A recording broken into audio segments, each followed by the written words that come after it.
아이고, 지난 시간에는 제가 기침이 좀 있어가지고 너무 긴장을 했습니다. 기침 안 하려고 하다 보니까 막 그냥 긴장을 너무 했는데 오늘은 조금 편안하게 한번 해보겠습니다.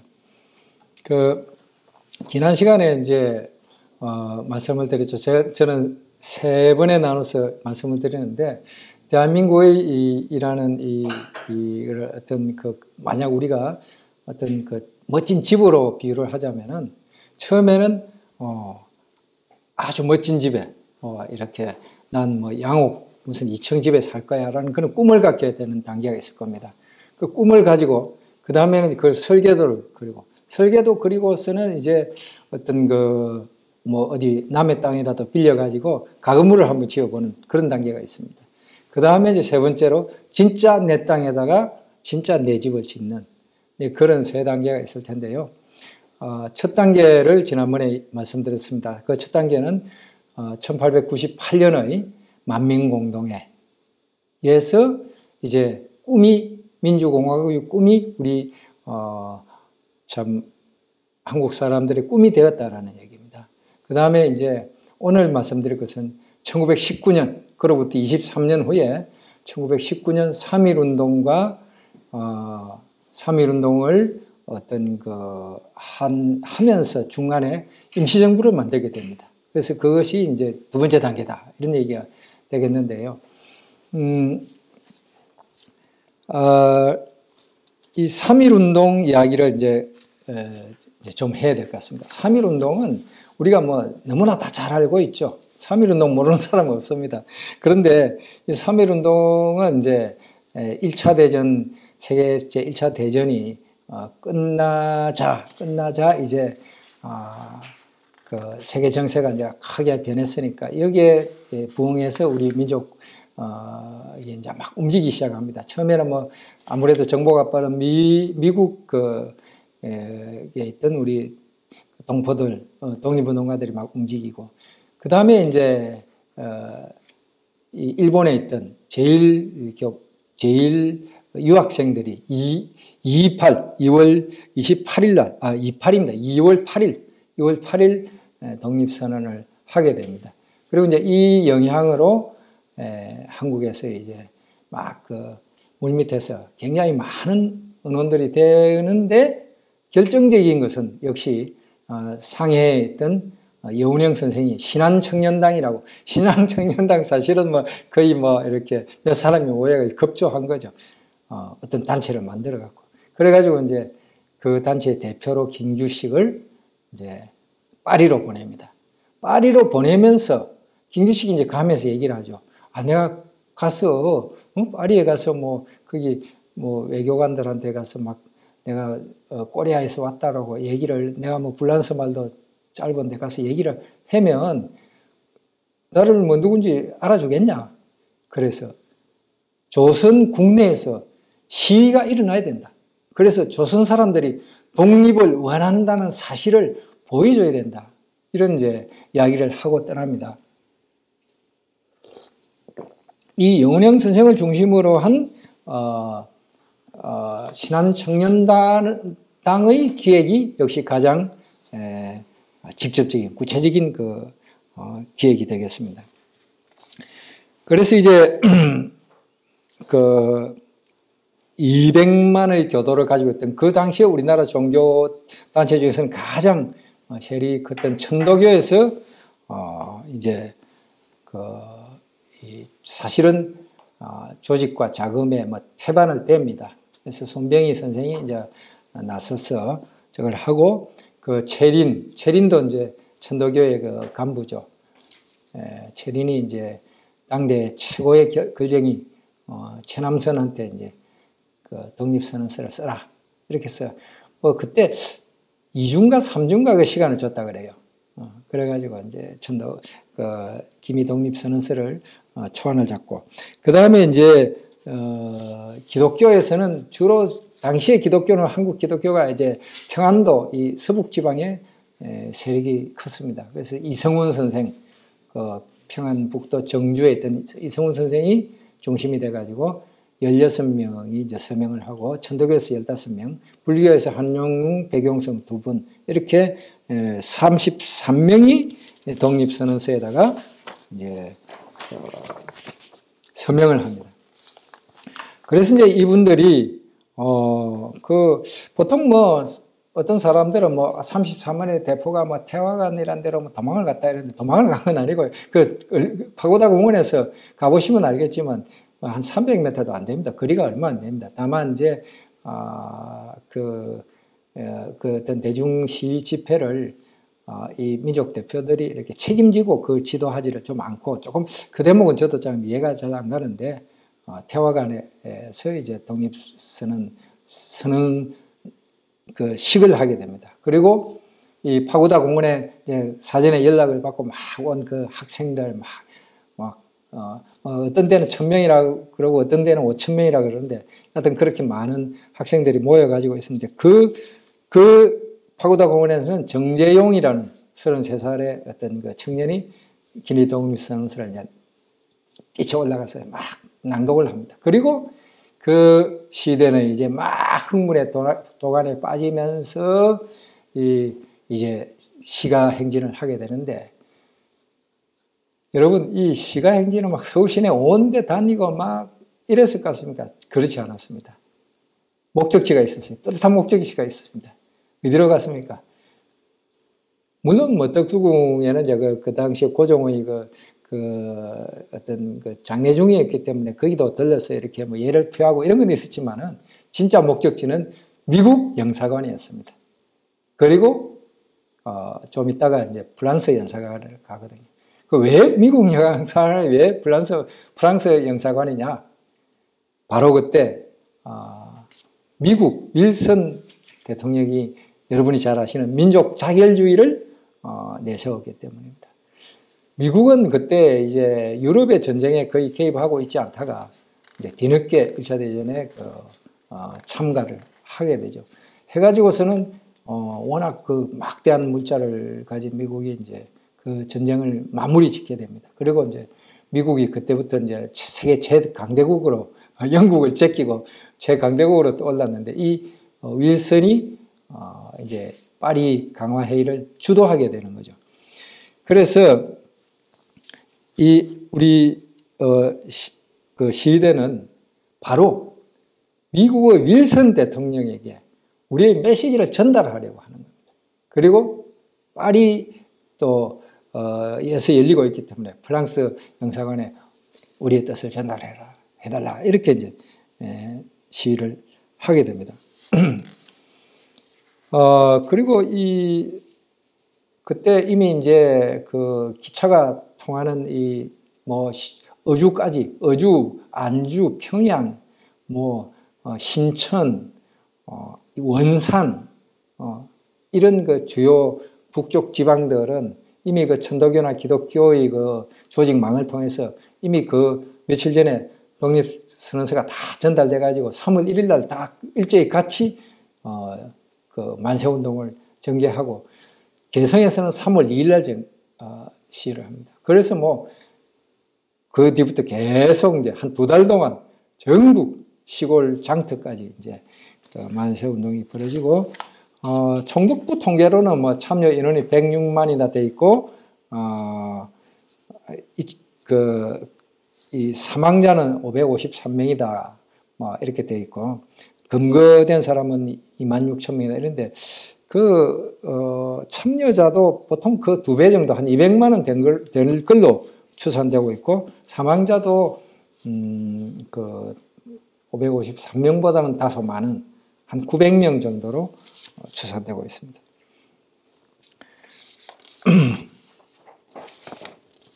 제가 여기서 말씀드리고 싶은 것은 3.1 운동은 그냥 우리끼리 한 게 아닙니다. 이거는 뚜렷한 목적을 가진 시위였습니다. 즉 세계인을 향한 호소였습니다. 세계 사람들에게 파리 강화회의에 또 참여하는 각 강대국들의 이 외교관들에게 바로 우리는 독립을 원한다 하는 것을 보여주기 위한 그런 시위였습니다.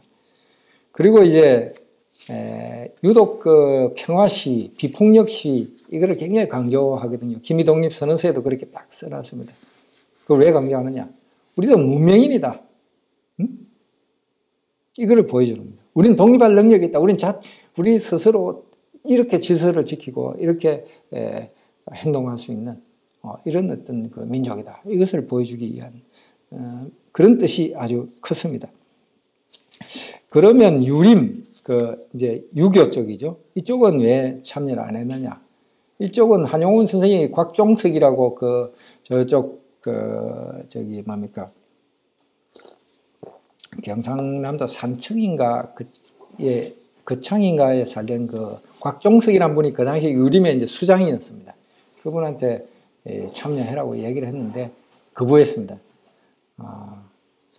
아마도 유림은 아직까지 세계 정세에도 좀 어둡고 위정착삭파적인 그런 어떤 사상 세계관에서 크게 벗어나지를 못해가지고 이 기독교나 천도교를 굉장히 이렇게 좀 낮추어 보고 있었기 때문에 그들과 함께 하는 것을 아마 거부하지 않았나 싶고요.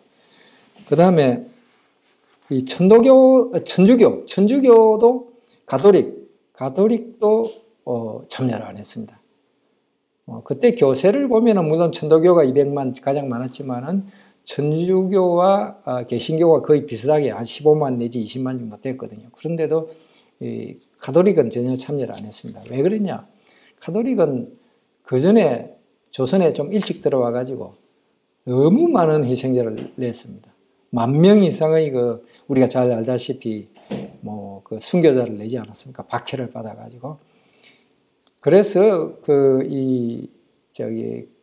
교황청에서 앞으로 제사 같은 건 지내도 된다. 제사 문제 때문에 많이 박해를 받았기 때문에 제사는 지내도 된다 그러고 현지 문화하고 충돌하지 마라. 이제 그 다음에 현실 권력하고는 맞서지 마라.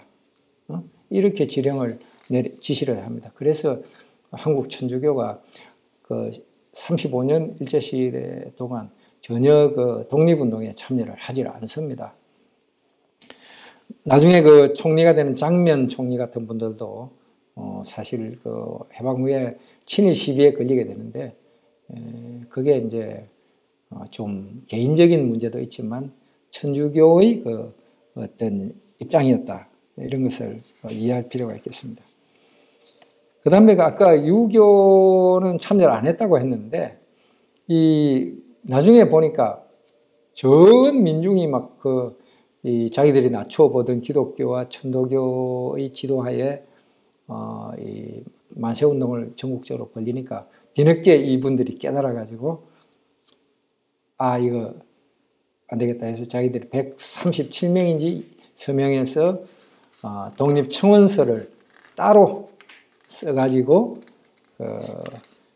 그걸 이제 이른바 파리장서라고 합니다. 길장자에 아주 길게 쓴 탄원서를 써가지고 심산 김창숙 선생, 해방 후에 성균관대학 초대 총장이 되시는 김창숙 선생으로 하여금 상해로 갖고 나가가지고 우송을 하라고 이렇게 지시를 하게 됩니다. 장충당 공원에 가면 파리장서 운동 기념비가 있습니다. 한번 가보십시오. 자, 그래서 이제 이 3.1 운동으로 해서 이제 우리나라 독립운동은 완전히 또 한번 새로운 국면을 맞게 됩니다. 특히 새로운 세대가 청년들이 엄청나게 독립운동에 물밀듯이 들어옵니다. 우리가 잘 아는 박헌영, 조봉암 이런 사람들이죠. 1900년생, 1899년생 두 분이 그런데요. 이 세대가 그러니까 이승만, 안창호, 이동희 보다는 거의 한 25년 차이 나니까 아들 세대라고 볼 수 있는 그런 세대가 독립운동에 와 밀물처럼 들어옵니다. 그러니까 당연히 독립운동은 굉장히 세력이 커지고 더욱이 이분들은 사회운동, 노동운동, 농민운동, 여성운동 이런 사회운동과 민족운동을 결합시켜서 해야 된다는 이런 새로운 의식을 갖고 왔기 때문에 굉장히 어떤 그 독립운동이 보다 그 대중 속으로 들어가는 그런 어떤 계기도 되고, 굉장히 그 강한 대중의 뿌리 박은 그런 독립운동을 전개하게 됩니다. 그래서 이 사람들이 사실은 이제 이 세대가 사실은 나중에 해방되었을 때는 40대 장년이 되거든요. 그러면서, 참, 해방전국에서 이분들의 그 영향력이 굉장히 크게 되는데,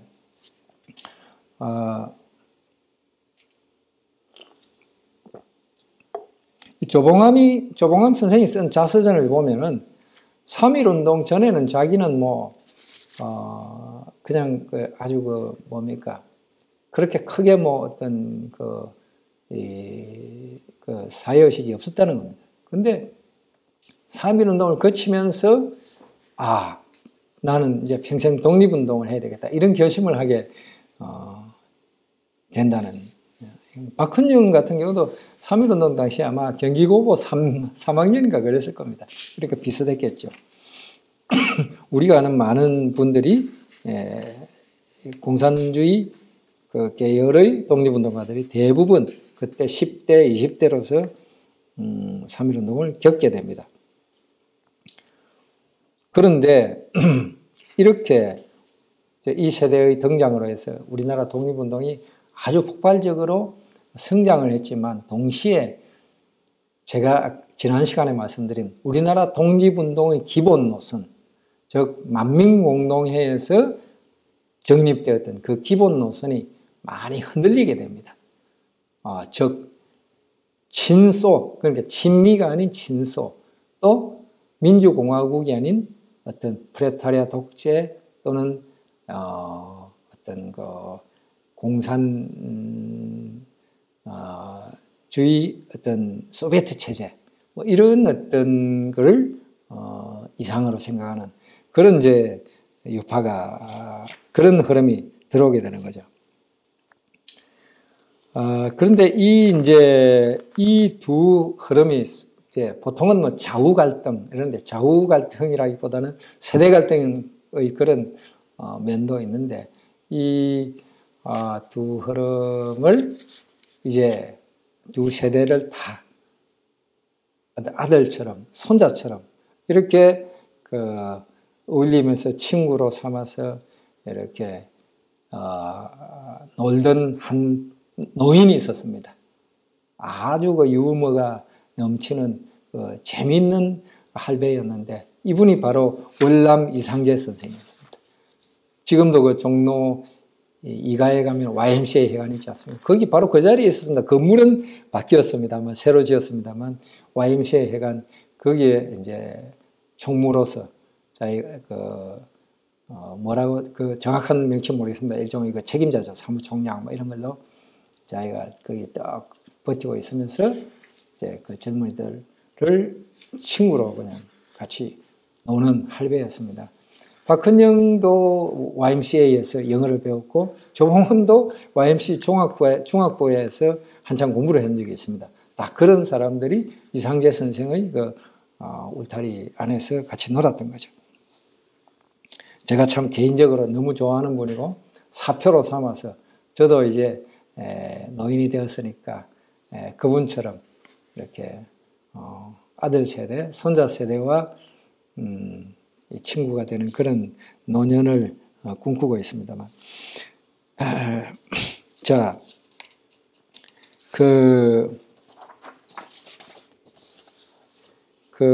이 이야기는 제가 거듭 말씀을 드렸기 때문에 또 반복을 할 필요가 있는지 모르겠습니다만, 독립협회가 독립문을 세울 때, 그리고 독립신문을 발간할 때, 그때의 독립은 무슨 뜻이었습니까? 그때의 독립은 중국으로부터의 독립이었습니다. 왜냐? 그 전에 조선왕국이 명과 청 중국 제국의 그 중화질서 속에서 번속국이었거든. 번속국. 조공을 바치는 그런 번속국을 자처해서 분속국이었기 때문에 그 중화 질서로부터 이탈한다. 중국 제국으로부터 독립한다. 이런 뜻이었습니다. 사실 우리나라의 숙명이죠.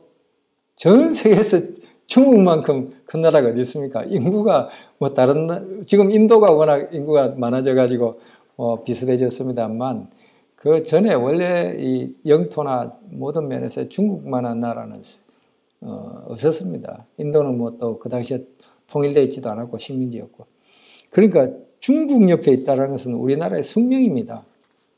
중국 옆에서 우리는 어떻게 독립을 유지할 것인가. 굉장히 힘든 이야기죠. 사실 조선의 사대주의도 그런 면에서 보면 그 사대주의 외교 노선 충분히 이해가 가는 외교 노선입니다. 그렇게 해서라도 이 독자적인 문화와 그러니까 형식적으로는 번속국의 형태를 띠면서 실질적으로는 독립국인 이런 어떤 외교 노선이 충분히 그 이해가 가죠. 만약 그런 어떤 지구상에서 가장 큰 중국 바로 옆에 있으면서 독립을 유지하려면은 사실은 뭐 두 가지 길밖에 없는 것 같아요. 하나는 아주 똘똘 뭉친 그 독재 국가이든지 아니면 모든 국민이 국민 개병주의로 우리 모두가 참 아테네 시민처럼 나라를 지키는 군인이다 하는 이런 정신으로 또 뭉친 민주공화국이든지 두 경우인 것 같아요. 지금 딱 우리나라가 북한이 바로 똘똘 뭉친 전체주의 국가이고 남한은 국민 개병주의의 전 국민이 군인이다 하는 이런 민주공화국 이렇게 되어 있습니다.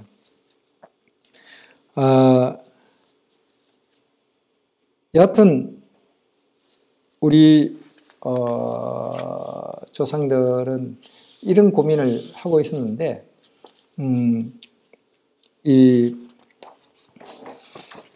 조선 왕국이 이제 사실 거의 스스로 그 자멸하고 거의 그 왕과 근문 귀족들, 근문세가 귀족들이 이제 거의 포기해버리잖아요. 나라를 그냥 일본에 팔아 넘겨버립니다. 그리고 그 왕족과 귀족들이 일본 귀족에 이렇게 편입이 되어버립니다. 그러니까 이제 아무도 그 조선 왕국의 부활을 꿈꾸는 사람이 없어져 버린 겁니다. 그래서 3.1운동이 일어나고 임시정부를 만들 때 아무도 조선 왕조 이야기를 꺼내는 사람이 없었습니다. 그리고 시골 선비들, 위정책사파들 쪽에서는 아예 또 3.1운동 참여를 안 했으니까 그 이야기 꺼낸 사람이 더더욱 없는 거죠. 그래서 이제 이 3.1운동 중간에 이제 임시정부 수립의 그 논의가 시작되는데, 요 한번 보십시오.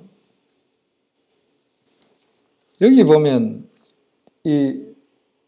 제가 작년에 인천 그 자유공원, 지금은 자유공원인데 그 당시에는 망국공원이라고 그랬습니다. 여기에 이제 13도 대표들이 모였습니다. 모여가지고서는 임시정부를 세우자는 결의를 최초로 여기서 했습니다. 4월 2일 날 해가지고 국민대회를 열고 임시정부를 수립하자, 구성하자 이렇게 이제 그 결의를 했죠. 그런데 이걸 추진하면서 아무래도 이제 이렇게 일제당국에게 그 소문이 정보가 들어가면서 그 추진하던 인사들이 한 270명 정도 다 금거가 되어 버렸습니다. 그리고 결국 이제 그런 국민대회는 하지는 못하고 4월 23일 날 그 임시정부를 이렇게 이제 집정관 총재는 누구다, 뭐 누구다 하는 그 행정부 구성하는 그 명단이 이제 시내 전단지가 뿌려집니다. 그래서 그때 그렇게 해서 만들어진, 말하자면 이제 국민대회는 정식으로 치르지 못했지만 그렇게 의논이 물밑에서 되어서 이렇게 발표된 그 정부를 한성정부라 합니다. 근데 이제 묘하게도 그보다 조금 더 일찍이 그 논의가 이제 해외 쪽의 독립운동가들 사이에서도 이렇게 같이 이루어져 가지고 국내 소식이 좀 전해지기도 하고, 그래서 상해에서 먼저 그 4월 11일 날 임시정부, 대한민국 임시정부를 만들었습니다. 만드는데 그 명단은 그때 이렇게 그 명단을 보면 서울에서 또 그 미리 또 이렇게 조금 다른 명단이 나가가지고 그거를 그대로 이렇게 했습니다. 했고, 또 연해주에서는 2월 25일 날, 그러니까 3.1운동 전에 벌써 이미 국민의회, 대한국민의회라는 의회죠. 의회를 먼저 구성하는데 그것도 이제 하나의 우리가 임시정부로 봅니다. 그래서 4월 23일 날 한성정부, 또 4월 11일 날 상해 임시정부, 또 2월 25일 날 연해주 정부, 이렇게 해서 이 세 정부를 통합하는, 물론 그 외에도 뭐 전단상으로 발표된 그런 임시정부는 뭐 한 9개까지 되었습니다만은 그거를 다 통합하는 운동이 이제 벌어지게 되는데, 그것을 책임지고 맡은 사람이 제가 오늘 주로 말씀드리게 될 도산 안창호 선생입니다.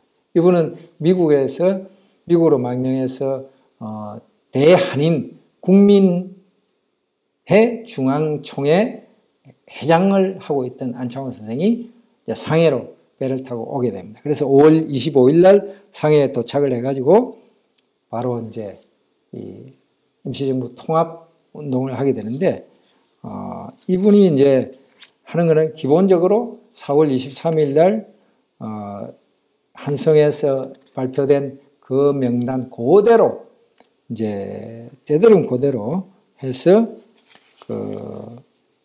그거를 다른 쪽에서도 받아들이게 하는 그런 이제 운동을 합니다. 그래가지고 그 안창호 선생의 노력으로 11월 3일 날에는 국무총리 이동희, 내무총장 이동영, 또 법무총장 신규식, 재무총장 이시영, 또 노동국 총판 안창호, 이런 분들이 다 취임식을 하면서 이제 통합정부가 출범을 합니다.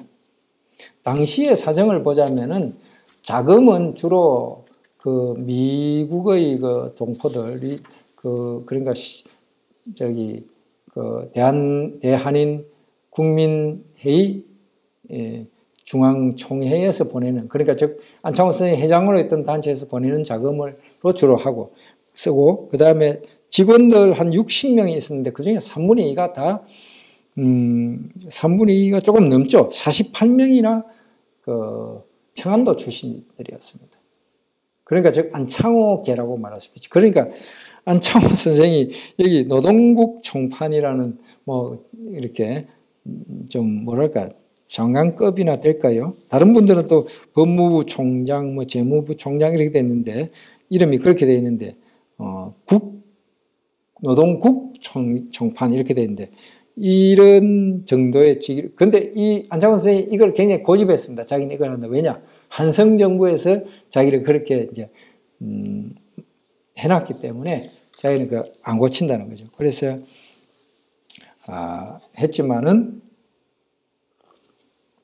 사실상 안창호 선생이 이제 다 조직하고 주도하는 거죠. 그래가지고 12월 3일 이제 그런데 그 다음 해에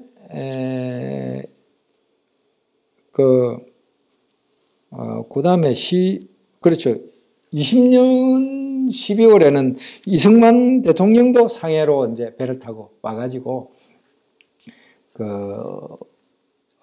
업무를 보기 시작합니다.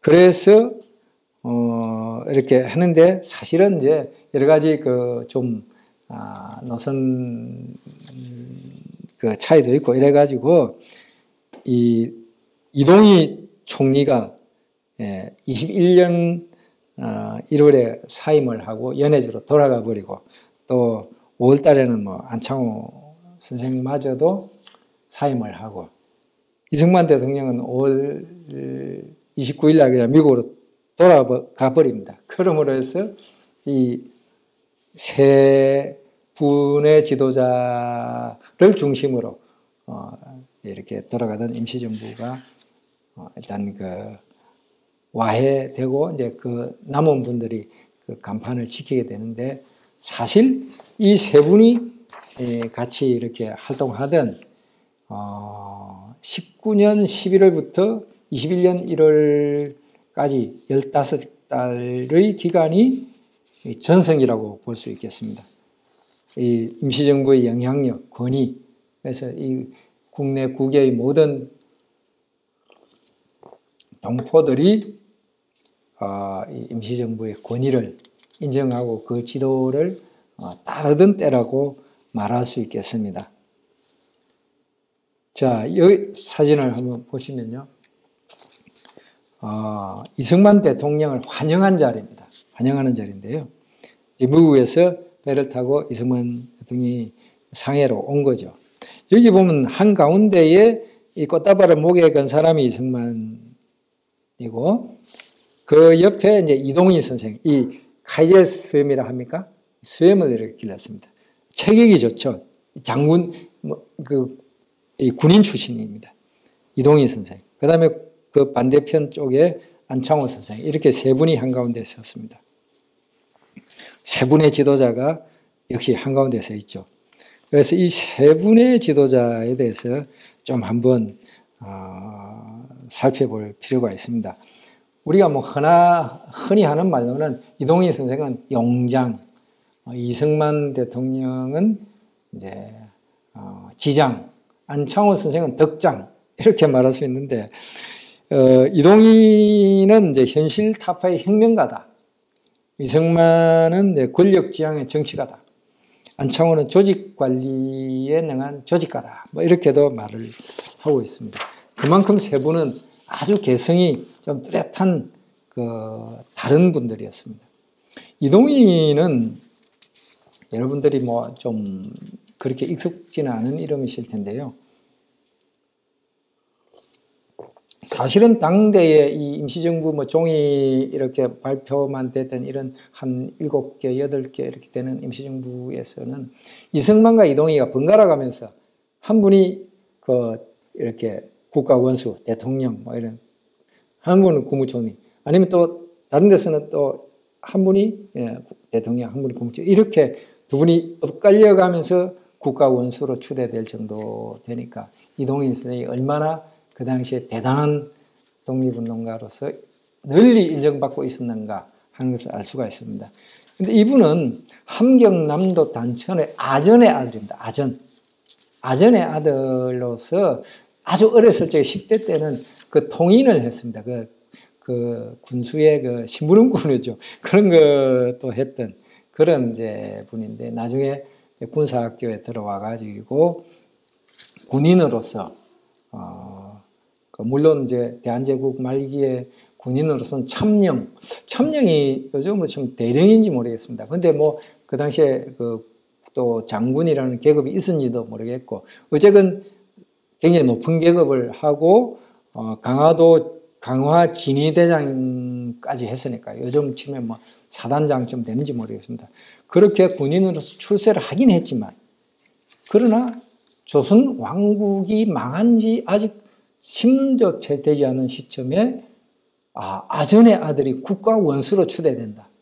정말 대단하지 않습니까? 저는 이 대목을 읽을 때마다 전율을 느낍니다. 정말 우리나라 독립운동이 대단하다. 엄청나다 하는 걸 느낍니다. 나중에 이 백범이나 이런 분들, 백범일지 이런 데 보면은 막 청년들에게 독립운동을 해서, 새 나라의 양반이 돼. 이렇게 꼬시는 말들도 있지만은 사실, 이미 이 세 분이, 이동희, 이승만, 안창호 세 분이 나이도 한 2살, 3살씩 차이 나는 이분들이야말로, 참, 독립운동을 해서 이미 그 임시정부의 최고 지도자가 됐으니까, 이미 그 양반이 된 분들입니다.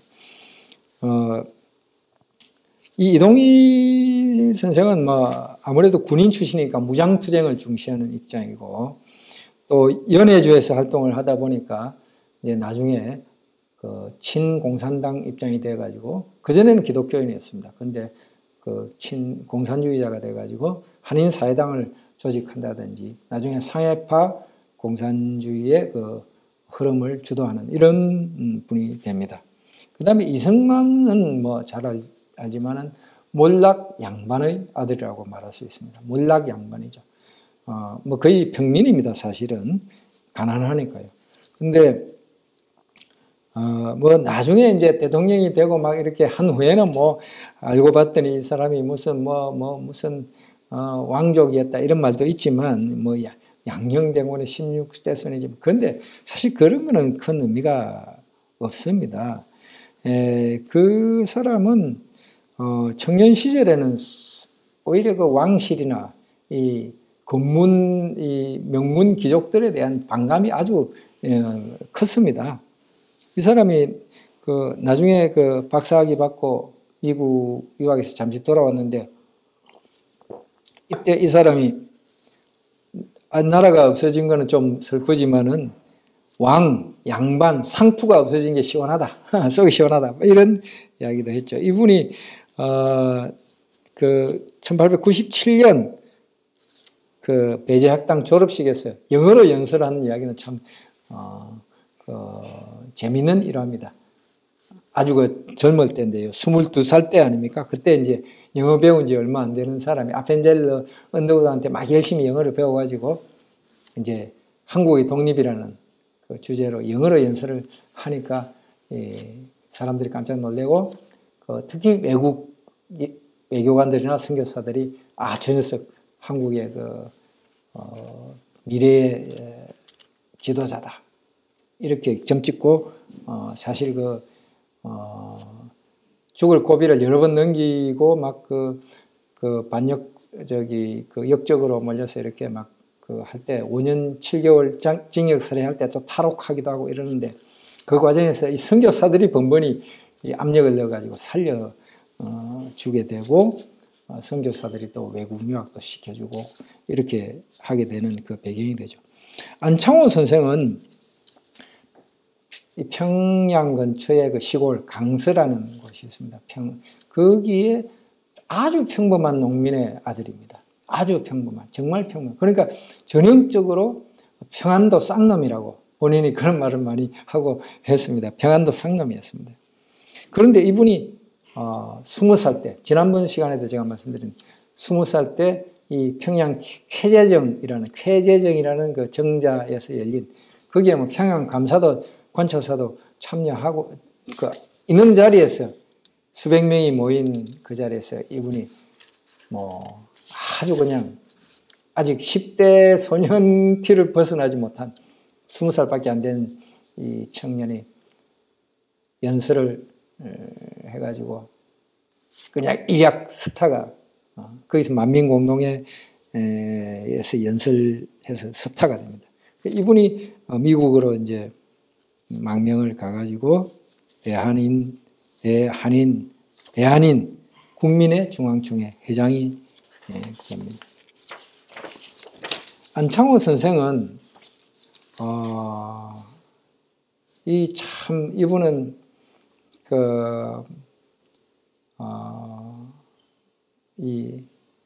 게으르고 비위생적이고 냄새나고 거짓말 잘하는 이런 조선 사람을 실제로 외국인들 쓰는 책들에 보면 참 그런 얘기 많습니다. 부끄러운 얘기입니다만. 그런 조선 사람들을 부지런하고 깨끗하고 위생적이고 약속을 잘 지키는 그런 신한국인으로, 근대 한국인으로 거듭나게 하려고 애를 많이 썼습니다. 그가 미국에 처음 1902년에 갔을 때 샌프란시스코에 가가지고 그렇게 이 집집마다 다니면서 교포들 집집마다 다니면서 청소하고 막 이렇게, 그리고 얼마 안 했으니까 미국 사람들이 야 도대체 너희들 조선 사람들 코리안들 어떻게 된 거야? 몇 달 사이에 완전히 사람들이 바뀌어가지고 깨끗하고 부지런하고 약속 잘 지키고 신용 있고 거짓말 안 하고 그렇게 바뀌었다. 그 안창호 선생의 어떤 참 지도자로서의 그 능력이죠. 이 안창호 선생은 거짓말 때문에 나라가 망했다 이렇게 생각했습니다. 그래가지고 자기는 죽어도 거짓말을 하지 않겠다 맹세를 하기도 하고요. 시간 약속 지키는 걸 굉장히 중요하게 생각했습니다. 이 도사는 항상 그 청년들에게 연설하면서 힘을 기르소서, 힘을 기르소서 이런 얘기를 참 많이 했습니다. 그러니까 비분관계 해가지고 막 술 먹고 막 하면서 막 투쟁하는 투쟁을 외치고 전쟁을 하자 막 이런 어떤 그 사람들을 도서는 굉장히 경계를 했습니다. 이런 점이 아마도 뭐 이동희 선생과는 조금 또 다른 면이 있죠. 지금도 있죠. 흥사단, 안창호 선생이 만든 단체입니다. 이동희 선생은 또 한인사회당을 만들고. 그런데 이 두 분들이 그런 걸 나중에 만들기 전에 신민회라는 유명한 이제 신민회도 새로운 그 국민 이런 뜻이겠죠. 그러니까 조선 사람이 아닌 한국 사람, 근대 이전의 조선 사람이 아닌 근대 한국인을 만들자는 그런 그 비밀교사를 함께 한 적도 있습니다. 그 당시에 일부 사람들이 이제 하는 얘기에 안창호는 서북파의 서성이고 이승만은 기호파의 황태자다 이런 말도 있었습니다. 이제 서북파와 기호파라 그러면 이 워낙 아까도 말씀드렸지만 기독교라든지 이런 개화, 문명 개화가 이렇게 평안도 서북 지방 평안도에서 일찍 되었기 때문에 독립운동도 그쪽 출신들이 많이 주도를 했습니다. 그리고 이제 기호파, 그러니까 서울 중심으로 충청도 이런 정도 이렇게 양대 산맥이 독립운동의 큰 흐름이었는데 이승만은 기호파의 항태자로서 이제 그러니까 이상재 선생 같은 그런 아버지의 보호를 받는 그런 이제 황태자였다면 안창호 선생은 이광수 같은 이런 소설가 이광수 유명하죠. 소설가 이광수 같은 이런 이제 서북파의 스승 또는 아버지였다 이런 얘기죠. 실제로 이광수에 대해서 얼마 전에 돌아가신 김윤식 선생 같은 분들이 분석해 놓은 보면 이광수의 나중에 정신적 방황이나 이런 건 안창호 선생이 죽고 나서 돌아가시고 나서 굉장히 방황을 했다는 이런 얘기가 있습니다. 그리고 이승만 박사가 사실은 그 조선왕국이 망한 후에 그러니까 한일 합방 후에 잠시 15살 1년 한 3개월 정도 국내에 들어왔습니다. 와가지고 서울 YMCA에서도 막 그 교사로서 활동도 하고 또 전국 순회 강연도 하고 이랬는데 이런 걸 전부 이상재 선생이 이제 그 보호하고 시키고 나중에 또 105인 사건으로 이렇게 그 이제 구속될 그런 위기에 처하니까 무슨 핑계를 대가고 국제회의에 보낸다 해가지고 그냥 다시 미국으로 보낸 이런 것들을 다 이상재 선생이 했습니다. 그래서 어떻게 보면은 좀 재성박덕한 형이었던 뭐 제가 감히 이렇게 말씀드릴 수 있는지 모르겠는데 하여튼 조금 그렇게 되는 이승만을 그래도 계속 감싸준 사람들이 있었다 이렇게 보입니다. 사실 이승만에게는 운도 따랐습니다. 정말 우연히 자기가 그 학위를 받은 박사학위를 받은 프린스턴 대학의 총장이었던 우드로 윌슨이 아니 뭐 갑자기 주지사를 한번 하더니 대통령이 되어버렸어요. 그리고 아까 말씀드렸듯이 파리 강화회의를 주도하는 미국 대통령 바로 윌슨이 그 사람입니다. 그러니까 이제 막 한국 사람들은 이승만하고 윌슨하고 굉장히 친하니까 이승만을 우리 내세워야 되겠다.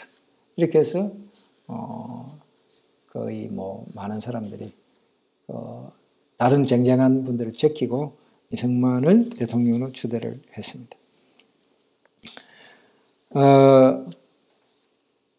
여하튼 저는 오늘 그 3.1운동을 통해서 3.1운동 과정에서 임시정부를 만들게 된 그 이야기를 주로 말씀을 드렸는데요.